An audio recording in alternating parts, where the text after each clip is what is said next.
You are listening to the Earplug Podcast Network, a Fanboys Inc. production. If you're passionate for what you love and you're serious about it, when you see our cameras at the show, then we want to talk about it. Fair weather fans need not apply. We seek nerds that are true. Calling all geeks! Like me, you probably have your comics safely displayed in your plastic baggies with those white backing boards. So like me, you probably have the dilemma of only seeing one side of the comic. I mean, don't you want to show off that awesome wraparound cover or that awesome sketch cover without having to pull it out of the bag? Well, our friends at Slab Pro have the solution just for you. The world's first invisible comic backboards. That's right, invisible! They're acid-free, archival quality, ultra-rigid, and only 40 millimeters thick. They're crystal clear and totally invisible. They provide ultimate protection for the front and back of your comics. They're superior to those flimsy acid paperboards, and they're available in both modern and Silver Age sizes. And if you're a listener of the Earplug Podcast Network, we have a special deal just for you. Slab Pro is now offering you, the listeners of this podcast and all of our other Earplug podcast shows, 20% off their invisible comic backboards. That's only $7.95 for 10 invisible comic backboards. And all you have to do to get 20% off is visit slab-pro.com/earplug. That's slab-pro.com/earplug. They're going to give you X-ray vision! So I had to use this one when I was doing the drawing. Cat reference. My cat doesn't sit still.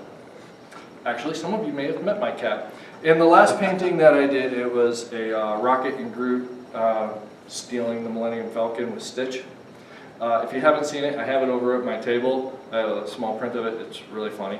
But in the actual painting, my cat likes to take a peek, and she's like sneaking around the corner to see what I'm doing. And people thought that she was the reference for Rocket, which is kind of funny. I should have called her Rocket. We called her Thor. We thought she was going to be a boy. Okay. So how long did it take you to do the initial piece? The initial piece took, to get the sketch done and to lay in the flat colors, it probably took me about 12 hours. Okay. All right. Which we don't have another 12 hours to go further. I have 45 minutes. And counting. And counting. Okay. That's what I'm here, to keep him in line. So I wanted to get done as much of it as I could. And part of me is ashamed of that, but another part is I really want you to see how I'm going to handle the face. And because there's a nice group that we have here, you can all come up closer if you want to while I'm painting. I'm cool with that. As long as you don't mind being on television, because we are recording for public access. Nobody sneeze because we can't get it wet. Okay. So I'm gonna start here with the face. As you see, I laid in with the cat and stuff. There's usually, like, when I start painting, the more photographic a painting gets, it's actually the more layers that you add to it. And I certainly start my paintings working from shadows into the light. Why is that? Shadows create the instant shapes that you see. If you notice, like with comic books, you'll see a lot of the guys, the lines aren't completely finished. You'll see like these black shapes that are creating like jaw lines where the shadows are coming in. All these are quick shapes defining where the ultimate black space is, which outlines a shape. Because in reality, there's no lines around anything, right? Okay. So there was a really cool book that I read. It was called Shadowline, and it was I'm going to get the name wrong, so I'm not going to say his name. But he was one of the art directors that was working on the Star Wars movies. And the book is really cool. It's fascinating. And I love the fact that how he describes Shadowline, which is where everything that defines a piece actually lives, which is kind of cool. Creepy, but cool. And he's right. Absolutely right. So, what I'm going to do here is we're going to start in, you see I already threw some lines in, which typically if I'm doing a photographic style, these lines will actually blend away. so that you won't really see those lines anymore. The shadows are going to actually blend out into the finger to make it just look round, but not have, kind of like what's happening here with the arms and the legs. Also, one of the cool things about working with brushes on canvas, you can get these nice strokes. Now, when I'm painting, I'm always thinking of those shapes that I'm actually working on. So each one of those stroke lines, so when you come up, you can actually see, it looks like, oh, there's an indent here, how did you do that? Well, I'm actually thinking of it like a clay piece. So as I'm painting, that's how I'm working. I work the brush that way. So some of this stuff, I didn't go to school for this. I kind of went to school, but not really. I signed up for college, and then I got a job working at a sign company, and that was it. Money over school, and I still have to pay the bill. Had to, it's done. But anyway, it's all self-taught. And with any of this skills that you talk to any of these artists, it's all going to be how much time you put in. You only get good at something the more you do it. I tell this to my kids all the time. You want to be good at something, it just doesn't come overnight. Don't give up on it. If it's something that you feel that you need to do. I mean, there's some people that are, art is funny. It's really all in the eye of the person actually painting. It's only worth something if somebody sees something in it that draws them in, that says, I feel like I'm connected to that piece for some reason. Then it becomes worth something to another person. To the artist that did it, it was worth something to them because it's something they had to get off their head. The voices just won't show up. Okay.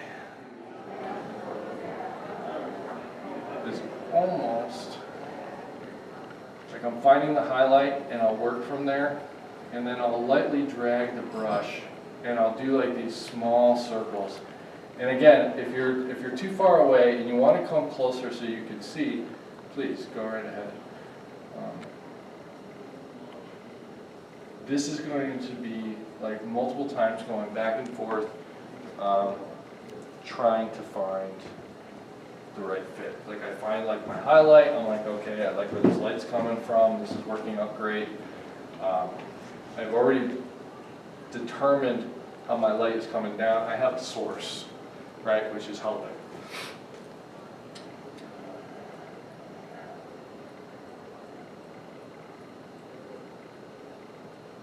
And I'm going to hit the hot spots first, because if they go wrong, I can cover them up.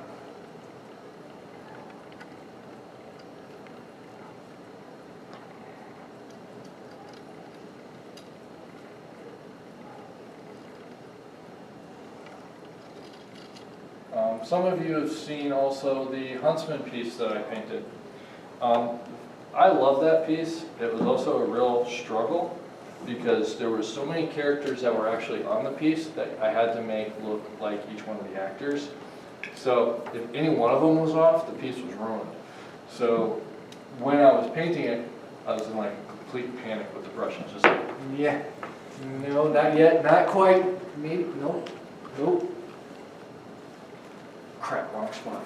That was happening a lot. And then I would find like when I was done with the main character, the evil queen, I looked at it and I was like, she's really bright. I wanted more blue coming from the other side, and the only way to do that with acrylics, because they had already dried and hardened, was to go over it with a blue. I could have gotten an airbrush and done that, but I did like a little bit of a fade. But instead what I did was I came in, went back in the whole thing, and painted over the whole thing, did it all over again. Yeah, I know.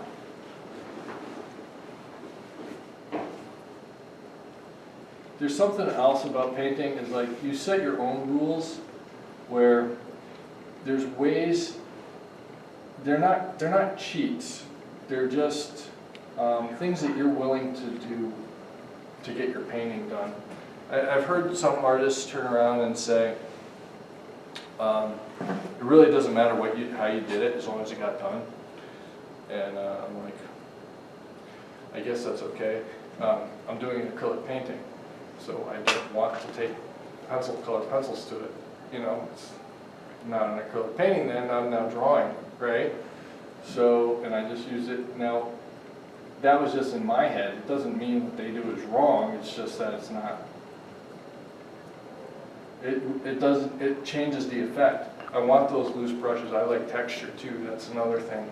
I love texture painting. So more abstract in how a brush handles is something I'm into. I think it's because I like the way that it creates lighting effects and like basically the texture.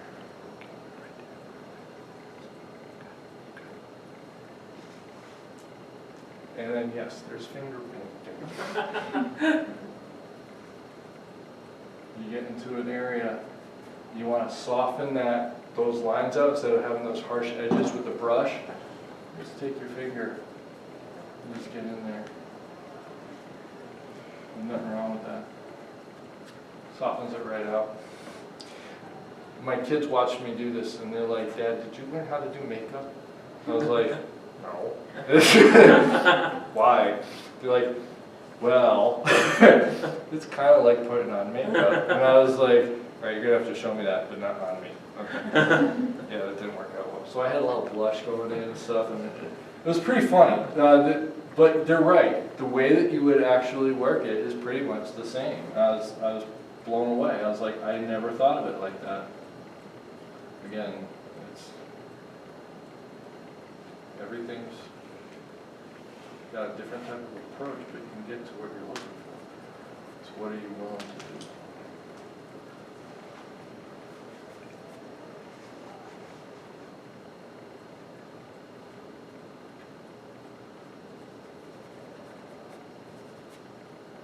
Now I'm focusing on her face too because I thought it would be more interesting for you all, rather than trying to like do the lights in the building and something like that.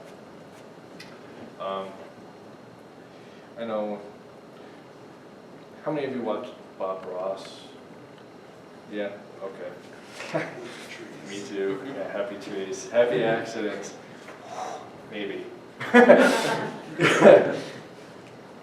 Back when I was watching him. Happy accidents were not happy. Yeah, but I used to love watching his show. I tried watching it again and I totally forgot about the squirrels. I had no idea how I could forget about the squirrels. Does everybody else remember his squirrels, his pet squirrels? No? Oh my gosh, he talked about them all the time. He even brought them on the show and he had them like crawling around him. I was like, wow, he does like trees.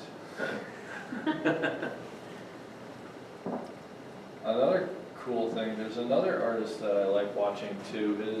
His name is Kevin Hill. He does some amazing paintings as well, a lot of outside stuff like Bob Ross used to do. And but I'm not here to advertise these guys.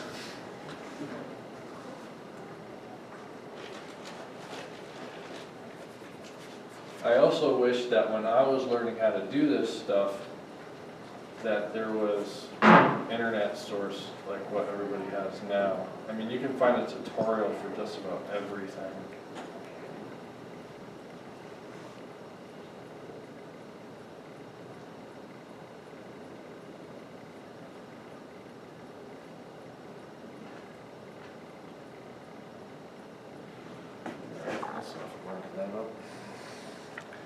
Sometimes you gotta get dark. Because I already used the burnt umber. Well, this one's actually called burnt sienna. It's got more of a warm tone to it, more of a reddish approach.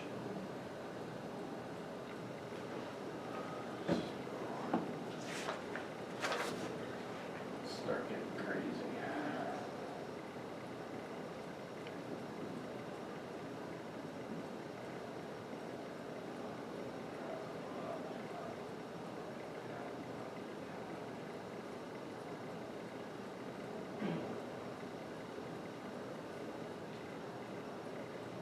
Another thing too is when I'm painting, I'm paying attention to where the paint is coming off on the brush. So if I want to keep working it and letting it fade in, I will, I've got 15 minutes left. Okay, I'm going to shut up now. Thank you in the back corner.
Ron, just to let you know you're live. Alright, we're live? Yeah. Alright, I think my phone just went off. Thanks. That must mean your post. I think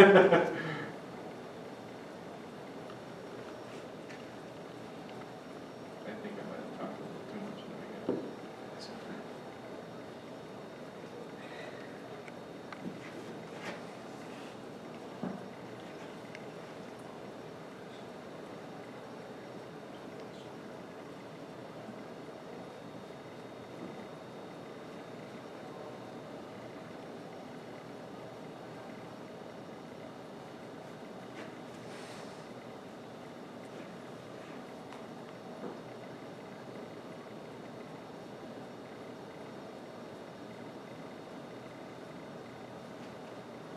When I do the lips, I usually use like the shadow of the skin tone first, before I come in with any reds or anything like that. It's almost like I'm doing a grayscale of color. What I mean by that is like sometimes an artist will use like a grayscale underpainting or a sienna underpainting, and then paint over the top. Like if you look at like some of Boris Vallejo's stuff, he does like an underpainting. And it's all done in like a single tone. And then he does a color over the top of that to build up. As you're painting, who were some of the artists that inspired you? Okay. All of them, because I couldn't. I was horrible. Color was like my enemy. I couldn't do it. That's why I went like pencils in black and white, and then I got good with the hues and values of black and white pieces. And then the color came in because somebody told me I couldn't, and I was like, okay, I gotta figure this out. And then I proved them wrong. So I love it when people tell you you can't do something.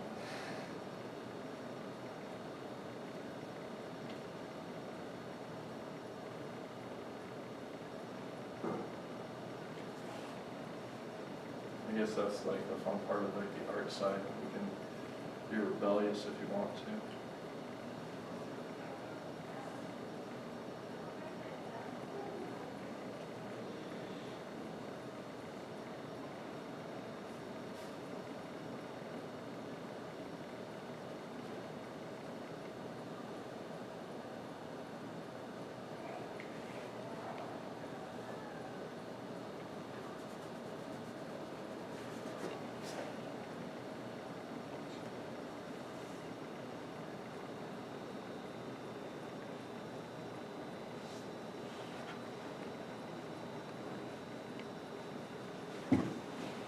Does anybody know who else is in this room after us? The end. Everybody, let's go home.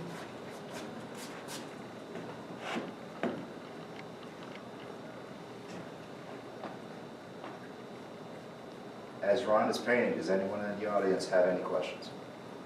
Feel free to ask, feel free to come up and watch as well. You mentioned working in a various background. What's your favorite medium to work in, and what did you think, and what's the toughest for you? 3D. 3D was the toughest for me. Why is that? There's so many freaking programs you gotta bounce between. I mean, some guys can do it in just one, but I always found that one program was good at something, and then another one was better at another part. Rendering was never done within the same program as the 3D modeling that we were doing. The constraints and the structure and the models, sometimes they wouldn't translate to another program. I didn't like it.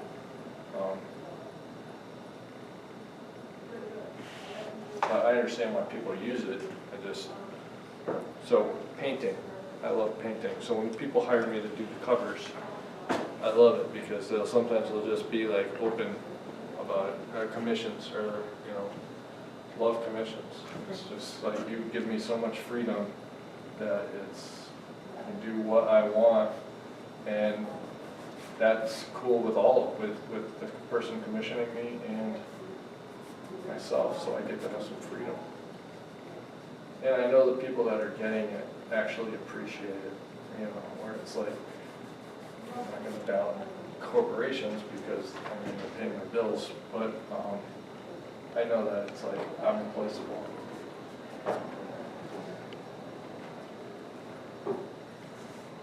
Does that answer your question? Yeah. All right, cool. Thank you.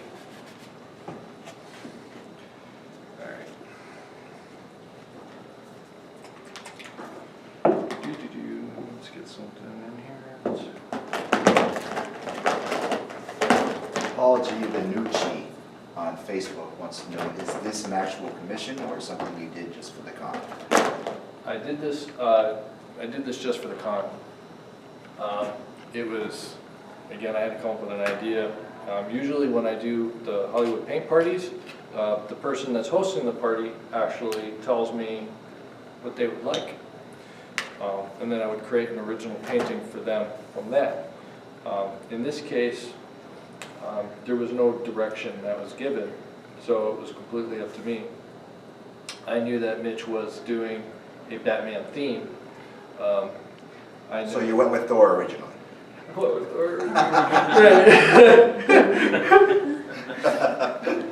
I just got off the Marvel cards, right, with Upper Deck, and the trailers for Thor just cracked me the heck up. The whole, he's a work buddy, just killed me. And I like Hemsworth. I think he's really cool. Which is why I did like the Huntsman too. Everybody in that movie I think is very talented and very. So he's your man crush? No.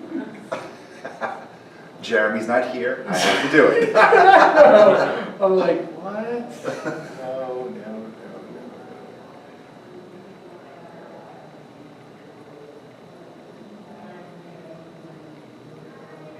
Would anyone like to come up and see this close hand? Feel free. Ron is completely safe, not an alien, and will not bite you. Yeah. The whole alien thing too, that's funny. Originally I sent him a video of me promoting this, and it was horrendous. It was horrendous because Messenger, because I sent it through Messenger, and it translated the sound into like this robot voice type thing, and it was annoying. And he says, Ron, I'm trying to fix the sound on this, and I'm like, okay, what's wrong with it? Because on my end, it looked fine. Oh, it was horrible. But it was funny when he turned around, he sent it to me, and he goes, Ron's not a robot. And I was like, oh my God, this is horrible. But then he fixed it, and it's awesome. 5 minutes left! All right.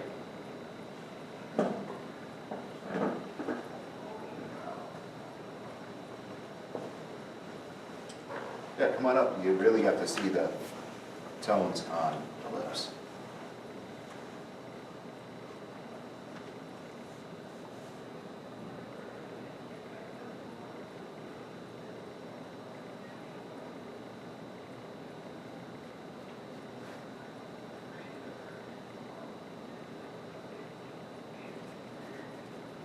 Anyone else? Yeah, we go. Bueller? Painter. Bueller? The painter in the room, what's your favorite medium to use? Painter in the room, what Do is you your like- favorite medium Do to you use? use acrylics, do you use oils? Watercolor or oil. Watercolors or oil? Why do you choose those two? Because neither one work the same. Those are completely opposites. Brian Blanchard says the Huntsman was epic. Yeah, I like the Huntsman too. I thought it was pretty cool. Not everybody agrees with us, but, I believe he's talking about your painting. oh. I will take that. Thank you.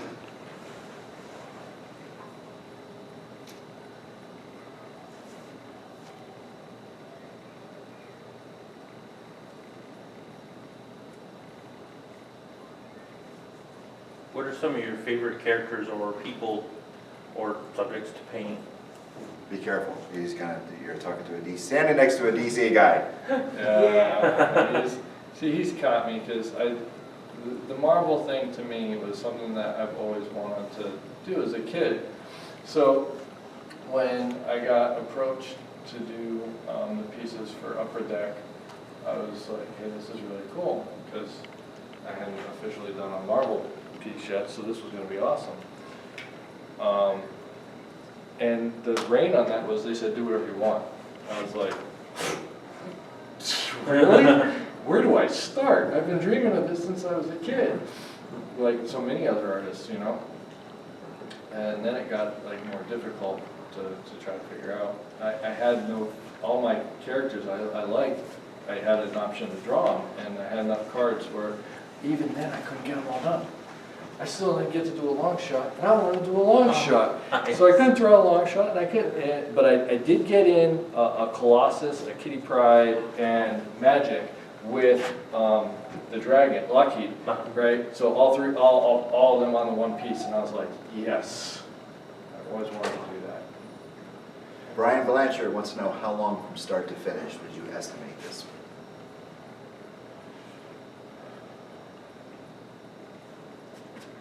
I'd say I got maybe about 12 hours on it, which obviously is not going to happen here.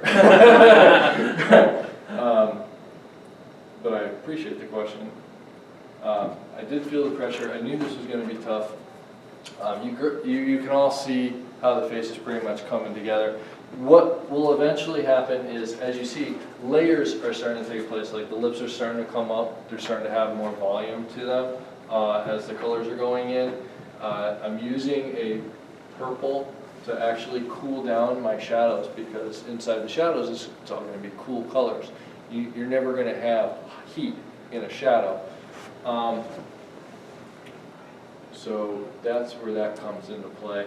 And sometimes you can get lucky. Like see here I'm adding this purple down here. Sometimes there's that simple amount. You can just put it in, drag it in, and then work it out. Watercolors, when watercolors go down, if you try to do that, you want to do, leave where your shadow is going to be open, and you want to have it, like see, when I do watercolors, I tilt the paper all the time. All right, thank you. I tilt the page all the time, because I want the water to run a certain way. I guess that might be cheating. But I'll also wet the page. Like I would wet this first, and then I would take the purple here, and then I would let it just add water and let it run into the zones. Unfortunately, that's all the time that you have. And I am good with that. I hope that some of the things that I talked about were helpful to those that like to paint. Maybe seeing some of the things that I was doing were helpful. And I appreciate you all coming. This is great. This has been an Earplug Podcast presentation. Found on earplugpodcast.com, iTunes, SoundCloud, and wherever your favorite podcasts are found.